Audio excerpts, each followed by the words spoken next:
او اوس د افغانستان بانک لوی رئیس محترم ورور مولوي صاحب احسان الله احسان ته بلنه ورکوو چې دلته تشریف راوړي او خپل عالمانه وینا تاسو درنو حاضرینو او محترمو اورېدونکو ته در واوروي. لله وكفى وسلام على عباده الذين اصطفى. أما بعد فأعوذ بالله من الشيطان الرجيم. بسم الله الرحمن الرحيم.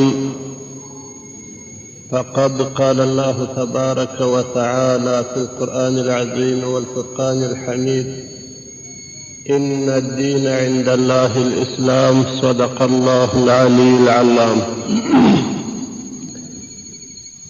نوالم فقط دا یو عرض کول غواړم چې پرون د قهرمان افغانستان مرکز ته روسان راتله. روسانو به هغه خلکو ته دلته مشورې ورکولې چې د افغانستان په مرکزیت کې قرار درلودی. هغه مشورې به څنګه مشورې وې؟ مشورې به د افغانستان د خرابۍ دپاره مشورې وې. خو نن د جهان څخه د عربي و عجمي نړۍ څخه علما دلته تشریف راوړي. هغه علما چې د پیغمبرانو علیهم الصلاة والسلام وارثین دي او د ټولې نړۍ څخه مسلمانان تشریف راوړي. هدف یې څه وایي؟ په خارج کې سره کښېني مشوره وکړي چې افغانستان ته به ولاړ شو. د څه دپاره؟ په افغانستان کې د اسلامي حکومت یا د اسلامي امارت یوه نمونه را ژوندۍ شوې ده. هلته به وګورو چې دا واقعا اسلامي حکومت دی که د خبرو حکومت دی. دلته واقعا اسلامي امارت و خلافت دی که په خبرو اسلامي امارت و حکومت دی. خو که طالبانو یا قهرمان افغانستان ته څومره نږدې وي علما یا مسلمانان چې دلته راځي، هغه اسلامي نظام چې دلته یې ویني، نو هغه بیا هغه تعبیرات کوي لکه چې استاذ الاساتذه شیخ الحدیث حضرت مولانا شیر علي شاه صاحب ادام الله حیاته هغه تعبیر وکړي چې د مشرقه څه تر مغربه، د جنوبه څه تر شماله، د اسمانه څه تر مځکې یا د مځکې څخه تر اسمانه په ټوله نړۍ کې که وګوره داسې اسلامي نظام نشته لکه په افغانستان کې چې قرار لري. د افریقې څخه یو عالم راغلی و، نور علما خو ورسره وه. د یوه تعبیر درته عرضول غواړم. په کندهار کې مو مجلس وکړي، د ماپښین د لمانځه وخت چې راځي د جمعې لمونځ و حرکت مو لمانځه ته وکړي چې خرقې مو طهرې ته ولاړ چې لمونځ وکړو. په لاره کې د کپتان مدد چوک په شاوخوا کې زنځیر د لمانځه دپاره ولوېدی. موږ یې هم را وګرځولو، هغه علما یې هم را وګرځول. هغه جومات ته ورغلو لمانځه ته. هغه عالم زما څه پوښتنه کوي چې دا څه واقع ده؟ موږ خو خرقې مو طهرې ته تلو. ما ویل د لمانځه وخت دی، د لمانځه دپاره یې را وګرځولو. مثلا ورته تشریح کړه. ما ته ویل تاسې هم راګرځئ. ما ویل د خدای جل جلاله کتاب تر ټولو خلقو لوړ دی. د خدای په کتاب کې پیغمبر ته هم عتابي خطابات راغلي دي. لہذا د امیر و د مامور، د خان و د بزګر، د سرکاري وظیفې والا او د عادي بزګر ترمنځ فرق نشته، ټول راګرځوي. چې کوم وخت لاړو د لمانځه څخه وروسته پر ډوډۍ کښېنستو ما ته وایي چې دا زما یوه خبره واوره. ما ول څنګه؟ ول د ټولې دنیا اسلام او یوازې د افغانستان اسلام هغه د طالبانو د علاقو اسلام ول والله العزیز دا سره مساوي و برابر نه دي. دوهم ول 100 کاله دعوت چلول او 6 میاشتې و 1 کال عملي کار د اسلامي نظام دپاره کول دا سره برابر نه دي. زه نن په دې خبره ټول ملت ته مبارکباد وایم چې د هغه امیر یا د هغه بادیانته طالبانو د کردار په چوکاټ کې نن افغانستان د نړۍ د مسلمانانو دپاره یو د امید مرکز ګرځېدلی دی. زه په دې افتخار کوم چې د دغې رڼا په ماحول کې د دنیا علما یا د دنیا مسلمانان لکه پتنګان د یوه طرف و بله طرفه څخه راځي او د دې رڼا څخه فایده اخلي. زه د خدای جل جلاله څخه دا غواړم چې د دغو علماو په برکت خدای جل جلاله دا رڼا ټولې نړۍ ته خپره کړي او په ټوله دنیا کې اسلامي نظام راشي. یهود و نصارا شرقي غربي کفار شکست وخوري.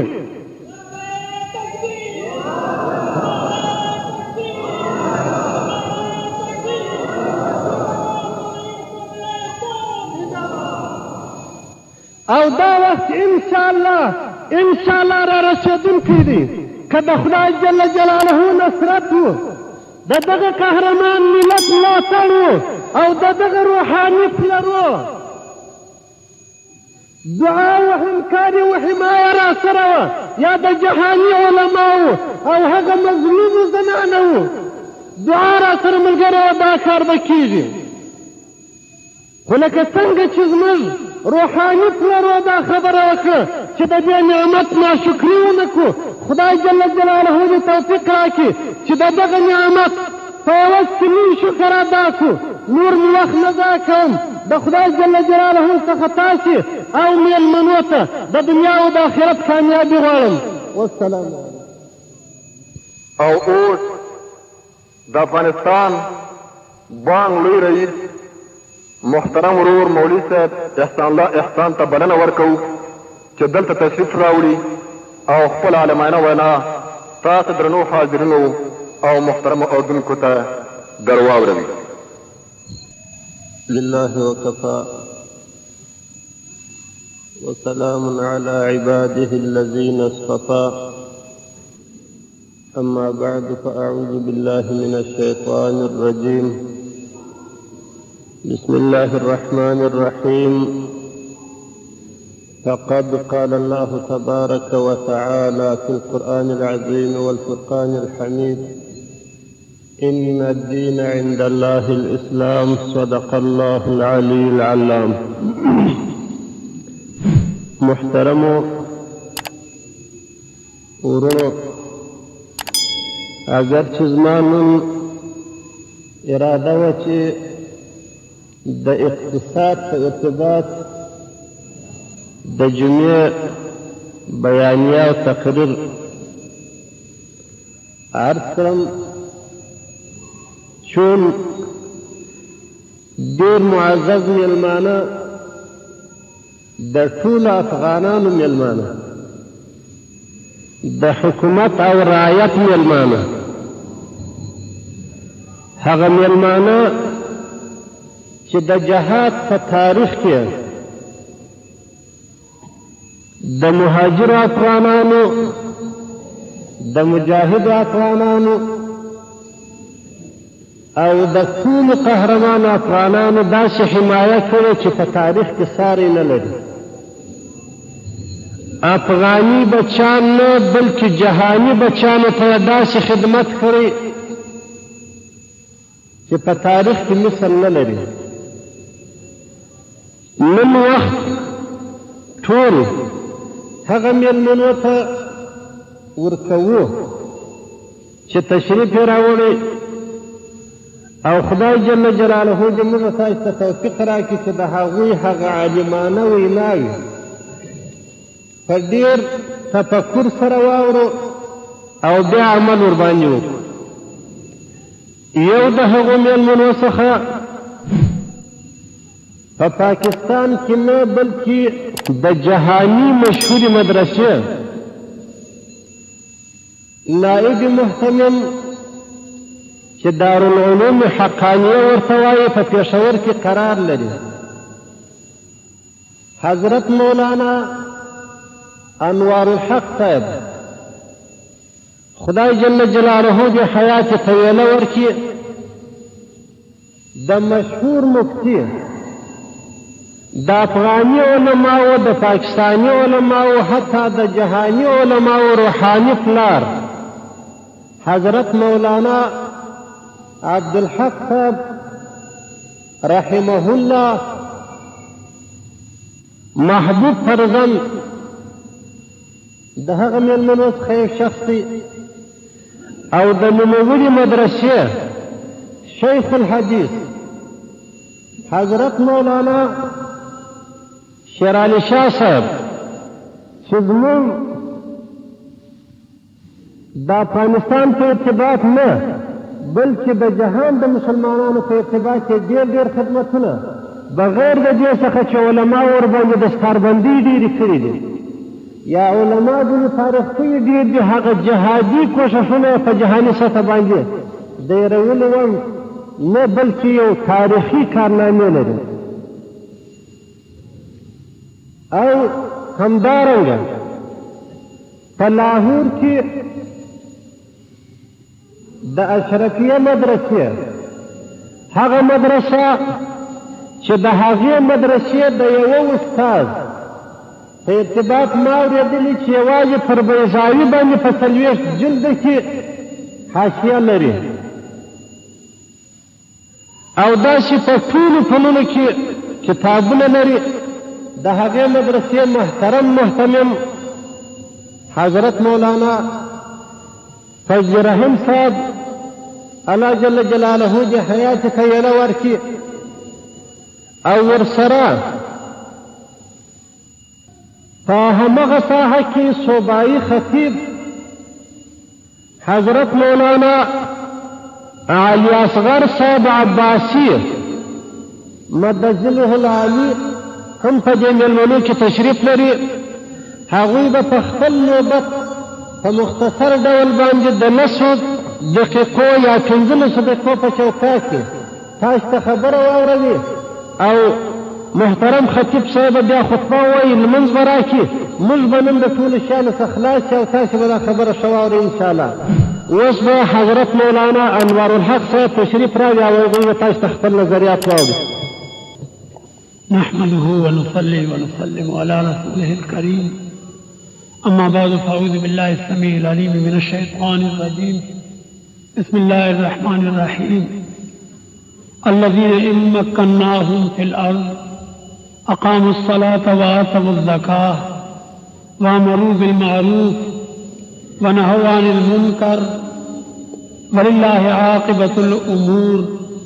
صدق الله خالقنا العظيم وبلغنا رسوله النبي الكريم وصلى الله تعالى على خير خلقه محمد وآله وأصحابه أجمعين الطيبين الطاهرين. افغانستان په دین او په مذهب باندې قربانېدونکي مسلمانانو نن زما غوندې ناچیز یو طالب دپاره دا ډېر لوی د سعادت او د عزت او د شرف مقام دی چې د اسلام د انوارو نه منور یو خطه چې هغه کابل دی د هغې په عظیم جامع مسجد کې چې د دغې جامع مسجد نه علماء اولنی مظاهره سلادینی قوتونو خلاف اول نعره دې نه بلنده شوې ده. د هغې عظیم مرکز کې نن ماته د یو څو خبرو کولو موقع الله جل جلاله ستاسو د بزرګانو او د مشرانو د هغې احسان او کرم چې ماته یې موقع راکړو. زه په زړه سره د هغې مشکور یم. الله جل جلاله دې د هغې هغه مراتب نورم بلند کړي او الله جل جلاله دې د افغانستان دا مقدسه ځمکه زر تر زره چې کومه باقي ده څه د هغې حصه هغه دې د ناپاکو قوتونو د هغې ناپاکو عزایمو نه زر تر زره پاکه کړي. تمام معززو مشرانو کشرانو د افغانستان دا ځمکه دا د حرمینو د ځمکې نه پس دا اسلامي تاریخ په دې باندې شاهد دی چې دا د انبیاو دا د صحابو دا د صلحاو دا د شهداو هغه عظیمه خاوره ده، ډېره پاکه خاوره ده. خو د بدقسمتۍ نه هغه مقدسه ځمکه باندې داسې دور هم راغلی دی چې پکار دا وه چې د دې ځمکې نه ټولې دنیا کې د امر بالمعروف او د نهي عن المنکر هغه رڼاګانې خورې شوې وې.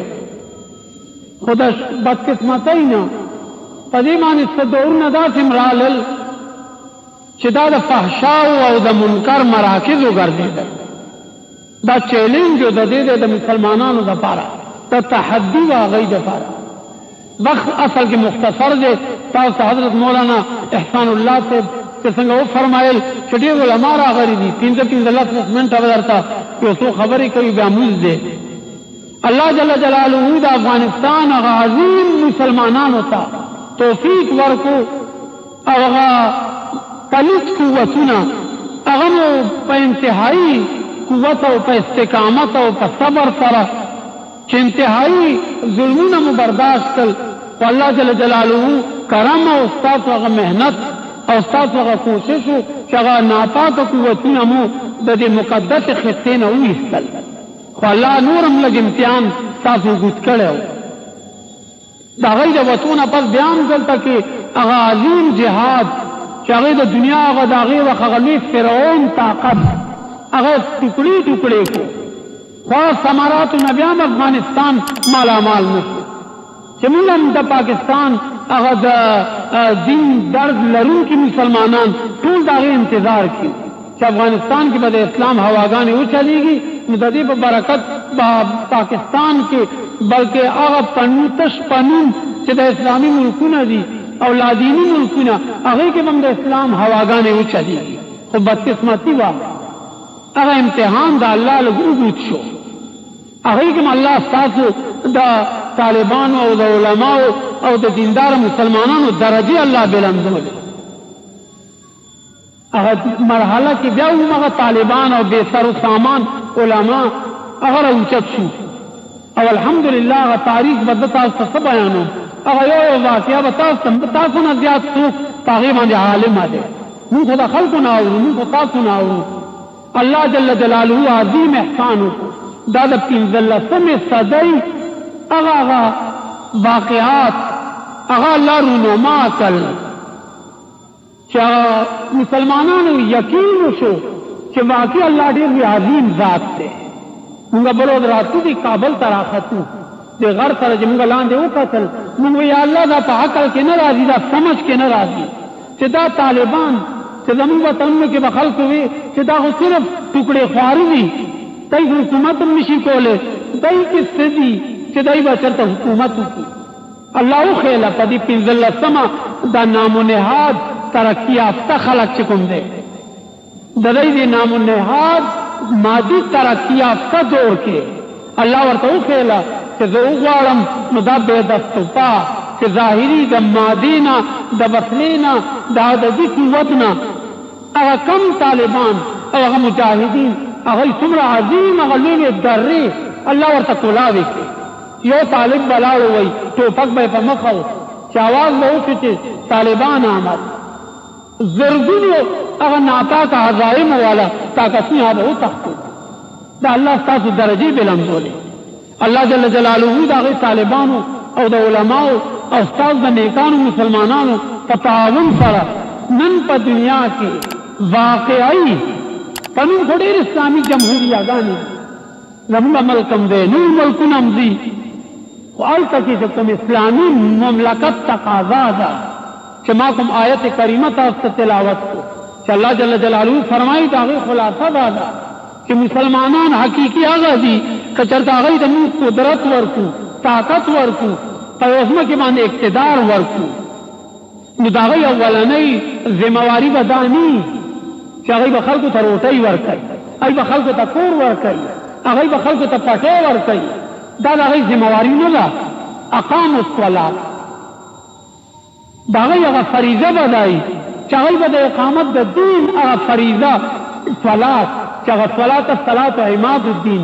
من اقامها فقد اقام الدین ومن هدمها فقد هدم الدین او هغه مونځ چې هغه د اسلام او د کفر میت کې تمیز راوستونکی دی چې هغه د اسلام د هغې پنځو ارکانو هغه اولنی رکن دی د هغې اقامت به کوي همغه طالبانو حکومت الله په تاسو باندې قایم کړو هغوی د خپل دین نه څه بار نه دي وتي د اسلام د اصولو د چوکاټ نه بار نه دي وتي هغوی د خپل الله او د خپل رسول کوم تعلیمات چې دي په هغې باندې روان دي هغوی ته د خپل تعلیماتو هغه حکم دا دی چې د هغوی اوله فریضه به دی چې اقام الصلات اقامت الصلات هغه سلسله الحمدلله موږ پاکستان کې ما اورېده لګیا یو هغه عملي دي پرون راسې وکته وآتوا الزکات که چېرته چا باندې استطاعت نصاب هغه صاحب او قدرت تا نصاب وي نو هغوی دا فریضه ده چې هغوی به خلکو آماده کوي مجبوره کوي به چې هغوی به د دې فریضه ادایګي کوي وامرو بالمعروف ونهوا عن المنکر او د هغوی بله همه فریضه به دی چې هغوی به امر بالمعروف او نهی عن المنکر به فریضه به ادا کوي او په دې لاره کې که د دنیا باطل قوتونه د مسلمان او د حقیقي مسلمان خاصیت دا دی که د دنیا څومره دین دشمن قوتونه که هغوی ته په دې لاره کې څومره رکاوټونه اچوي هغوی خلاف پراپیګنډې کوي د هغوی هغه پای ثبات چې کوم دی هغې کې به لغزش نه راځي الحمدلله نن همغه کیفیت دی الله موږ ته پنځلسمه صدۍ کې او زموږ خو دا ارمان و چې یا الله موږ به د خپل ژوند کې موږ به همیشه وي یا الله چېرته داسې ملک به موږ ووینو چې هغې کې دا قرون اولا هغه یادونه چې موږ په تاریخ کې به کتل چې موږ به د بزرګانو نه اورېدل چې یا الله هغه به موږ سره په خپلو سترګو ووینو الحمدلله ما درته وویل د اسلام علمبرداران برای نام خو ډېر تېر شوي دي او اوس هم شته د مختصر وخت کې به تاسو ته زه د هغوی ذکرونه څه کوم تاسو ټول زمانه ښه خبر یاست چې ډېرو ملکونو کې د اسلام دعوه ده د اسلامي آیین دعوه ده خو موږ اسلامي آیین هغه عملا د هغې نفاذ چېرته هم نه لیدلی چې دوه ورځو کې موږ چې په دې کابل کې او موږ په دې کوم ځایونو کې چې موږ وګرځېدو موږ حیران شو چې یا الله دا دنیا کومه پراپیګنډه کوي هغه بالکل خرافات او واهیات که امن دی نو هغه دلته دی که د ښځو هغه عصمت دی هغه کوم حقوق چې ورته اسلام ورکړي دي هغه دلته موجود دي که امر بالمعروف او د نهی عن المنکر هغه مقتضیات دي الحمدلله هغه دلته موجود دي که د شریعت اتباع ده هغه دلته موجوده ده تاسو ته پته نشته تاسو چې د دې افغانستان د حدودو نه وځئ که نه چې بهر دنیا کې څه حالت دی هغه د اسلامي حکومتونه چې د هغوی نومونه دي چې غټ اسلامي فلان اسلامي فلان هلته موټر هم په سړک نه شي ودرولی هلته که د جیب کې 1500 روپۍ که نه زموږ وطنونو کې او اکوړي کې دلته ډېر نونه اکوړي کې پاتې شوي دي او دارالعلوم حقانیه خو د جهاد لوی چاوړی ده هغه مورچه ده او د هغې افغاني تاسو واورېدل حضرت شیخ الحدیث مولانا عبدالحق رحمت الله علیه رحمتا واسعه هغه خو د جهاد لوی علمبردار که د هغې نه سړی کور پورې ځي 1500 روپۍ د کالدارې جیب کې هېڅ ګارنټي نشته چې ته کور ته ژوندی ورسې 1500 روپو دپاره دلته خو موټر یې ودروه موږ پرون راسې ګورو کلاوې ولاړې ګاډي ډک د اورونه ولاړ د وسلونه ولاړ دي دارونو د اسلام هغه خوږ مذهب چې کوم دی دا د هغې برکات موږ دلته ولیدل چې د اسلام هغه ثمرات دلته لګیا دي ظاهرېږي او دلته الحمدلله ګراني دومره زموږ ملکونو کې تاسو نه زیاته ده دلته ګراني نشته هر شی باوجود د دې نه چې دا 15 کاله په دې ملک کې څومره تباهي وشوه د مسلمانانو څومره 15 لکه خلک شهیدان او دومره تعداد کې معیوبین دي او باوجود د دې نه خلکو په چهرو چې موږ ګورو په دې کابل کې سالان پورې موږ لاړو پنجشیر کې چاریکا کې موږ دې ځایونو کې وکتل چې د خلکو په چهرو باندې یو نور ایمان دی یو بشاشت دی یو خوشحالي ده هر شی د خوراک بسیار موجود دی دا د اسلام او د شریعت او د دې طلباو او د دې علماو چې حقیقي او اسلامي معاشره قائمولو دپاره لګیا دي جدوجهد کوي دا د هغې ثمرات انشاءالله په دې باندې وخت لږ دی حضرت مولانا شیخ الحدیث سید شیر علی شاہ صاحب چې هغه د مجاهدین او د طلباو د دې جهاد لوی علمبردار دی ژوند د دې لپاره وقف کړی دی هغه هم په دې باره کې یو 15 منټه خبرې کوي الله جل جلاله دې ستاسو دا مساعي په خپل دربار کې قبول او دا څومره لږ دي سلسله چې کومه باقي ده الله جل جلاله دې زر تر زره تام ستاسو په لاس باندې مفتوح علاقه وګرځي او زه یو ځل بیا په زړه سره د خپل طرف نه د عالم اسلام لوی دیني اداره دارالعلوم حقانیه د هغې د محتمم حضرت مولانا سمیع الحق صاحب مدد الله العالي د هغې د ټولو اساتذو او د هغې د ټولو طلباو د طرفه د هغې د طلباو او د علماو او د فضلاو په دې جهاد کې الحمدلله ډېره لویه حصه ده د هغې د طرفه تاسو ته په دې لوی فتوحاتو باندې د زړه د کومې نه مبارکبادي درکوم واخر دعوای الحمدلله رب العالمین درنو مینوالو د لاسته راوړلو پته مه هېروئ الحکمت تقاریر سنټر بلدیه پلازا کوټه بسم الله الرحمن الرحیم څه آهونه فریادونه څه ژړاوې څه زارې وې په وهلو ټکولو څومره ماتې ککرې وې د انسان د مرګ لپاره ټولې اوسپنې ژوندۍ وې د آهن او آه ترمیانه سلسلې د عاشقۍ وې د بې صبره عشق له برمه په نڅا او په مستۍ وې د انسان مرګ ته لیواله آه فریاد ته لیونۍ وې شوې راتوبه له لاسونو زولنې وې هټکړې وې ترې تیارې به شکنمۍ شوې زور کېدو ته ټکنۍ وې ترې راتوبه شوې په مینه ورسره غاړې غړې وې رانږدې به کیسې مې ته ښې په جوش کې د ځوانۍ وې د هډوکیو میدېدو ته له هر څه نه ګړندې وې د یو آه په تمه تمه یو تر بله پسې آلې وې نور اوسپنو وهل کړل سرې په وینو ترلکۍ وې د مرګونو بازار تودو د انسان وړې سلګۍ وې د سرخي د پله زندانه د سرخي د پله زندانه بلاګانې وې په تا کې بې ګناه در کې قتلونه ټولې ورانې وې په تا کې بیا به دا اوسپنې سرې شوې سوی به خخو په نسو کې پخېدل به کبابونه د دې اوسپنو سیخو کې بیا به جوړې ترې چړې شوې ګرځېدې به په سینو کې تاوېدې به دا مجنونې آه پسې دننه زړو کې تاوېدې به دا مجنونې آه پسې دننه زړو کې چلېدې به بې اختیاره په رګونو او په پلو کې بهېدې به سیل د وینو په غړمباري په کوټو کې بیا به وار شو د برقونو په لاسونو او په پښو کې دا عذاب یو سخت عذاب و.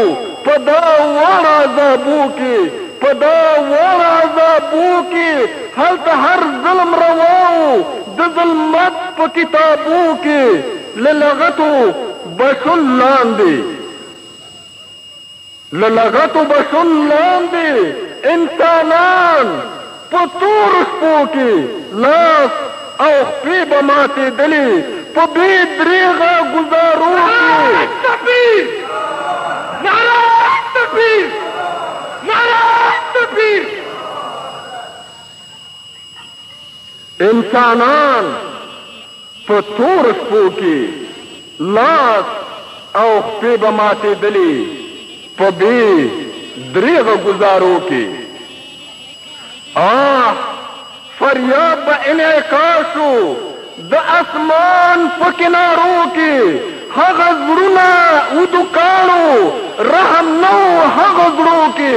آخر دا انسان به مړ شو په ارمان د خلاصېدو کې د سرخي د پله زندانه څو ګلونه د خزان کړل دیوالونه دې را پرېوځه ترې تندې ښه ځوانان کړل د مظلوم د ګرمو وینو لور په لورو سره ډنډونه تا به ویل چې سیل روان دی وینو داسې کړل موجونه په زرهاو انسانانې ژوندي خاک ته کړل درونه سنګېدل په لاس او پښو کې زولنې او زنځیرونه کړلې خاورو کې دننه ډېر ژوندي ژوندي میړونه شین اسمان ترې مرورو شین اسمان ترې مرورو په غصو تقدیرونه اسمان چوپه خوله حیرانو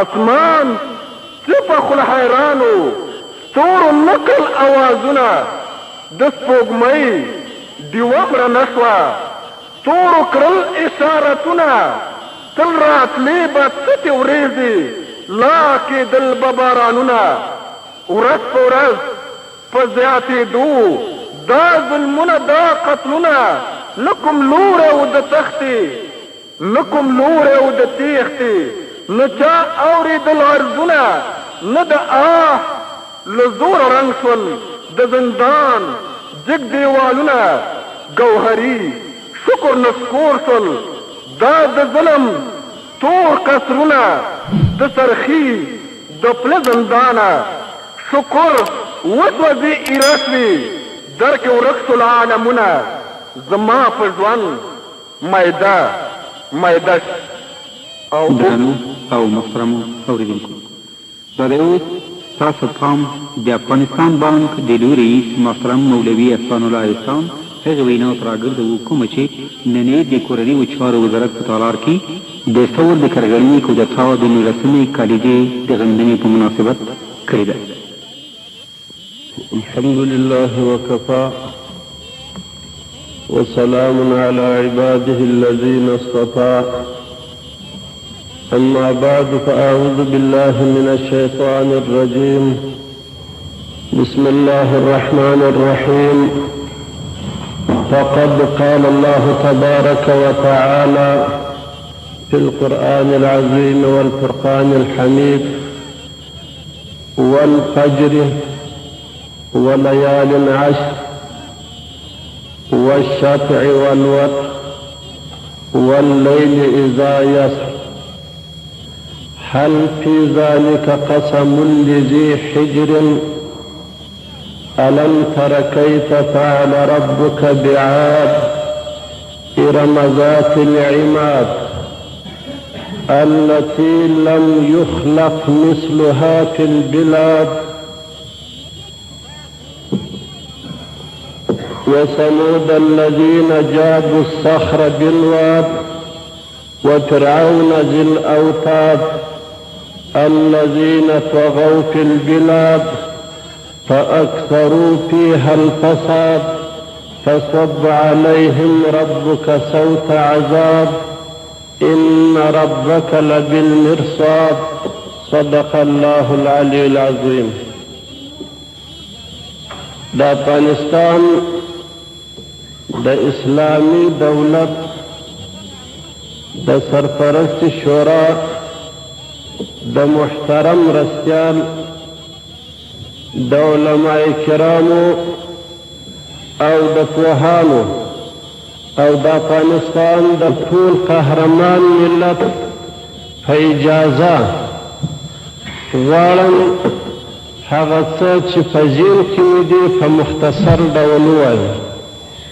اگر چې دا مجلس داسې مجلس دی، زه په دې خبره هیڅ نه پوهېږم چې د چا څخه شکایت وکړم، د چا په حق کې شکایت وکړم و چا ته شکایت وکړم، د چا څخه وژاړم، پر چا باندې وژاړم و چا ته وژاړم.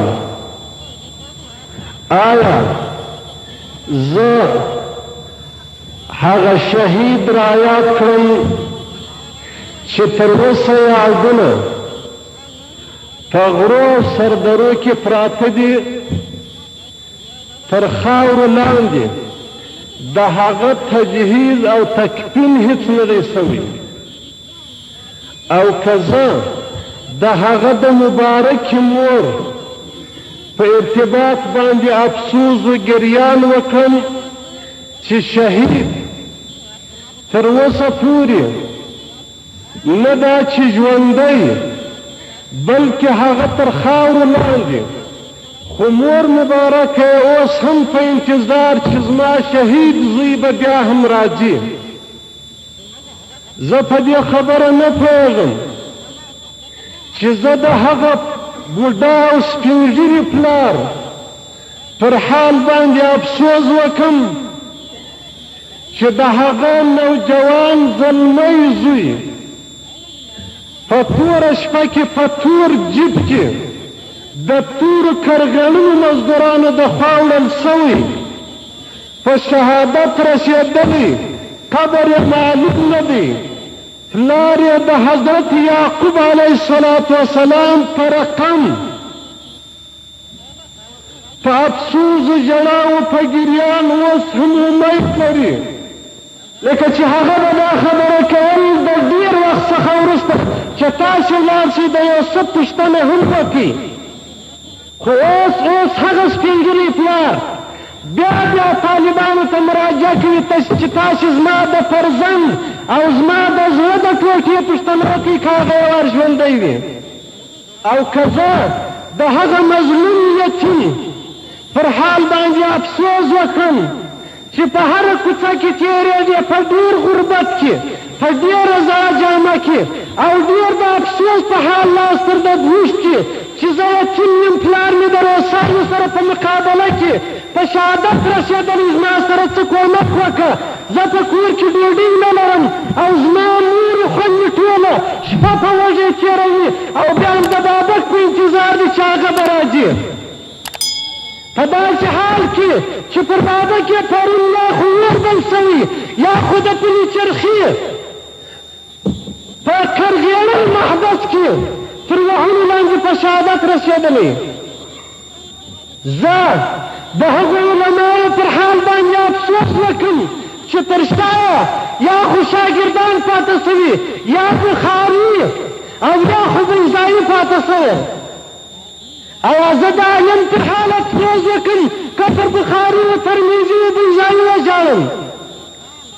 زه پر هغو مدارسو باندې یا پر هغو مساجدو باندې چې نن په کنډواله بدل سوي، پر هغو باندې ژور افسوس وکړم، او که د ګران ملت افغانستان هغه ویران حالت را یاد کړم.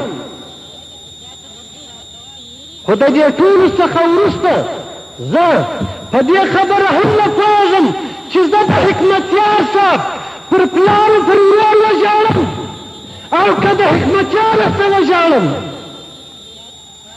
پلار یې پرون د روسانو او کمونیستانو سره په شهادت ورسېد، او حکمتیار نن هغه روسانو کمونیستان په قیادت ومنل.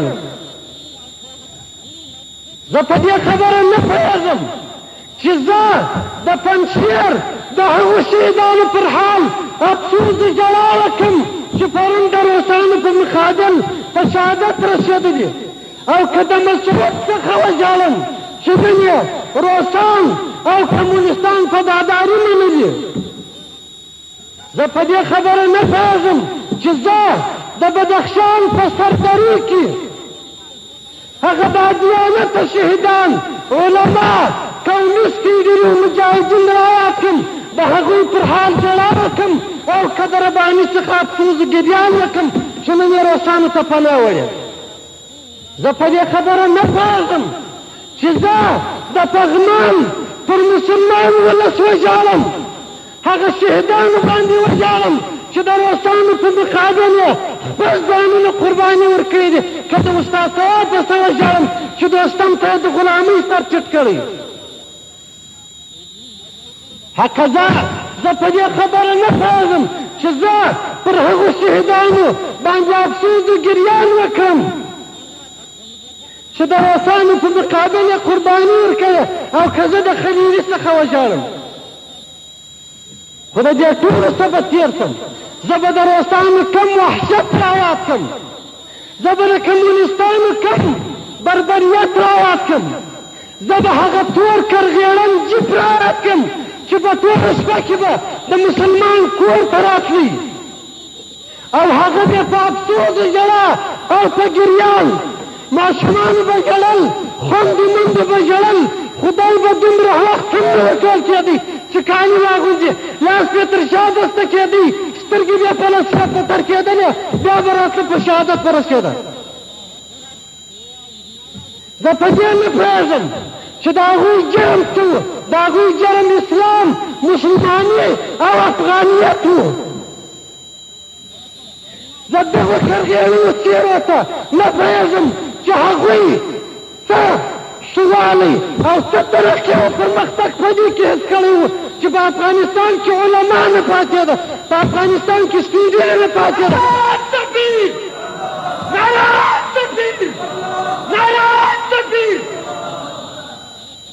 په افغانستان کې پوهان نه پاته کېده، په افغانستان کې سپین ږیري نه پاته کېده، په افغانستان کې مسلمانان او افغانان نه پاته کېده. زه په دې خبره نه پوهېږم چې د دغو کرغېړنو څېرو دشمنان و د افغانانو که روسان و. تاسې په افغانستان کې د حیوانو څه پوښتنه وکړئ چې د مسلمان دشمن روس دی که افغان، د مسلمان دشمن مسلمان دی که روس، د مسلمان دشمن د افغانستان علما و سپین ږیري پوهان دي که روسان دي. زه په دې خبره نه پوهېږم چې دغه خلقیان دغه پرچمیان دا خبره څنګه توجیه کوي. دغه خلقیانو چې روسانو ته لبیک وایه، د روسانو غلامانو ځانونه وګرځول، د دغه شهادت د ملک ترقي وه که د ملک آبادي وه او که ملت ته خدمت کول و. که د ملک آبادي وي خلکو ولیده چې دا څنګه آبادي وه، که ملت ته خدمت کول وي نو د ملت خلک خو په توره شپه دي یا په جیب کې وړه یا په منډه او په ځغاسته درته خارج کتله. ځان لعنت پر داسې مفکوره، لعنت پر داسې افکارو، لعنت پر داسې همت و غیرت چې روسانو ته لبیک وایم په داسې حال کې چې د افغانستان پر نامه چې تېری و تجاوز کوئ، د افغانستان شتمني یې لوټ کړه، د افغانستان ازادي یې په غلامي بدله کړه. په افغانستان کې په میلیونونو خلک شهیدان کړه، په میلیاردو کونډې و یتیمان او مظلوم افغانان یې په واویلا پرېښود. زه به کومه خبره راوستم، زه به د کلي خبرې په ارتباط بحث وکړم، خو دومره به ووایو که دا خبره یا دا ورځ د یوې خوا د یادېدو نه ده، که خلک ما ویونه، که د یوې خوا په دې خبره خفه یو چې دلته کمونیستي نظام راغلی، افغانان مهاجر شوه، افغانستان ونړېدی، شهیدان په کورونو کې وسوه، کونډې و یتیمان، سپین ږیري بوډا پلاران او وروڼو و خویندې په واویلا شوې. دا د افسوس خبره وه، خو د بلې خوا زه په دې ورځ افتخار کوم که خلک ما نه وایي. ځکه که د یوې خوا دا خبره د افسوس خبره پرون وه چې حضرت محمد مصطفی صلی الله علیه و آله وسلم مکه معظمه پرېږدي په ډېر مظلومیت کې مدینې منورې ته مهاجر کېږي خو د بلې خوا دا خبره د افتخار خبره وه چې په دنیا کې د اسلام ډېوه ولګېده که پرون دا خبره د افسوس خبره وه ځان په دنیا کې د جهاد نوم نه و دا خبره د افتخار خبره ده چې په دنیا کې خدای جهاد ژوندی کوي چې دا د قهرمان افغانانو په نوم ژوندی کوي دا د افغانانو کردار وبلل شو او دا د افغانانو تاریخ و د یوې خوا که افسوس پر شهیدانو پر ویران افغانستان کوم د بلې خوا د خدای فیصله وه چې د روس امپراتوري یې ختمول خو دا چې په افغانانو ختم شو دا افتخار ګڼم د یوې خوا که د خدای فیصله وه چې خلقو ته دا وښیي چې دا مفکوره پچه مفکوره ده چې سرې لښکرې شکست نه خوري یا نن د خلکو دا مفکوره پچه مفکوره ده چې د امریکا امپراتوري شکست نه خوري خدای جل جلاله خلکو ته وښول چې دغه سره لښکرې به د دغو قهرمانو افغانانو په لاس باندې ختموم خو دا افتخار چې بل چا ګټلی چې دغه قهرمانو افغانانو وګټئ په دې باندې افتخار کوم که د یوې خوا په دې خبره باندې افسوس کوم چې افغانستان ولې له دې ویران شو خو په دې خبره افتخار کوم چې افغانستان د کمونستانو او د سرو شورویانو دپاره قبرستان جوړ شو که پر دې خبره افسوس کوو چې در به دره شو افغانان خو په دې خبره باندې افتخار کوم چې په افغانستان کې د اسلامي نظام نوم نه ژوندی شوه مولانا عبیدالله سندي رحمه الباري وایي یو غټ کافر ته راغلی هغه ته د اسلام ښېګڼې بیانولې وایي هغه ورته وفرمیل چې په اسلام کې د غریبانو دپاره څه پیغام لرې هغه ویل هو ویسألونک ماذا ينفقون قل العفو په دې ارتباط یې تشریح ورکړه وایي هغه ته جوش سره راپورته شو ول که څو ورځې مخکې تا د اسلام دغه پیغام ما ته راوړی وای د پلانکي قسم کفر ضرورت نه و وایي بیا پوښتنه ځینې وکړه چې اوس هم زه مسلمانېږم اسلام راوړم خو ما ته په دنیا کې د داسې اسلامي نظام نوم نه ورسه لکه چې دا ته وایې مولانا عبیدالله صاحب وایي چې زه د دې خبرې ستعجب شم چې د یو اسلامي نظام داسې نظام چې سل په سل کې اسلامي وي چې نوم نه ورته پېښ کړم زه لله الحمد د افغانانو په لاس په افغانستان کې نن د اسلامي نظام نوم نه ژوندی شوه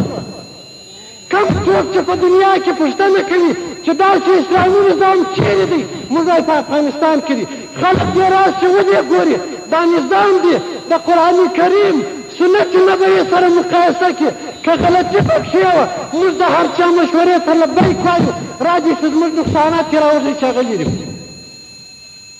دا د افتخار خبره ده چې د افریقې څه علما را روانې د پاکستان سره روانې د عربو او عجمو سره روانې چیرې دی افغانستان ته ځو د څه دپاره ځئ هلته امارت اسلامي را ژوندی شوی دی هلته خلافت اسلامي را ژوندی شوی دی هلته د اسلامي نظام نوم نه را ژوندی شوی دلته که راځي بیا ما ته قسم اخلي ځینې علما تکبیر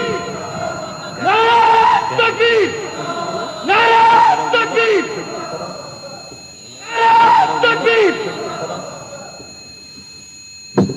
هغوی ما ته قسم اخلي چې دلته راځي دا نظام مشاهده کوي وایي والله لیس الخبر کالمشاهده وایي قسم په خدای دی هغه چا چې خبر موږ ته راکړی هغه داسې نه وو لکه نن چې موږ دا اسلامي نظام وینو د اسلامي نظام هغه عملي جهت تر خبر ډېر زیات دی او بیا جهاني علما قسم اخلي په ډېر صراحت سره وایي والله العزیز د شرق تر غربه د جنوبه تر شماله د اسمانه تر مځکې د مځکې تر اسمانه په ټول دنیا کې به داسې نظام چا نه لیدلی او نه به په ټول دنیا کې دا نظام خو تر ټولو لوی افتخار چې تاریخي دوام پرون په دغه ځای کې چې څوک وه د خارجي قوتو څخه یې موږ بیرولو چې سرې لښکر یې شکست نه خوري. نن لله الحمد هغه سرې لښکرې په مسکو کې اعلانوي چې طالبان راځي، موږ ژر په خوب وینو. زه افتخار کوم چې نن د اسلامي امارت په چوکاټ کې هغه سرې لښکرې پر لږ دي وایي چې طالبان راځي. د کومه ځایه راځي؟ د افغانستان راځي. قهرمانان راځي. د کومه ځایه راځي؟ د افغانستان راځي. ځکه یې روسان خوري. پرون دې روسان راځي افغانان خوري، نن وایي چې افغانان راځي روسان خوري. دا د افتخار خبره ده. زما شهیده کاش کې خو تا یوار نن د قبر سر راپورته کړی وای، دا د اسلام دې لیدلی وای. کاش کې ای شهیده تا خو یوار سر راپورته کړی وای، د خلقیانو پرچمیانو او د روسانو هغه ذلت و خواري دې لیدلی وای. ای شهیده کاش کې خو تا یوار سر راپورته کړی وای. هغه څوک چې تا پرون په رهبري کې جهاد کوي هغه دې د روسانو غلام لیدلی وای. ای شهیده تا خو د طالبو د دې قهرمان ملت کارنامه او خدمت د ځان دپاره لیدلی وای. چون وخت کم دی په زړه کې مې ډېر دردونه دي، خو دومره دا خبره تکراروم ورو وکړو چې د دې نعمت شکر به ادا کوو. خدای جل جلاله ټولې دنیا ته پرون قسم کړی دی. کوم آیت کریمه چې د مخکې تلاوت کړي خدای جل جلاله په څلورو شیانو قسم اخلي. د سهار په وخت د هرې ورځې قسم اخلي. والفجر وایي د سهار په وخت کې مې قسم اعلی قسم اخلي. وليال عشر په لسو ورځو د ذوالحجې دې مې الله قسم وي. والشفع والوتر په جوت په طاق دې مې الله قسم وي. په مخلوق دې مې وایي قسم وي، په الله دې مې قسم وي. په خپل ځان سره قسم اخلي.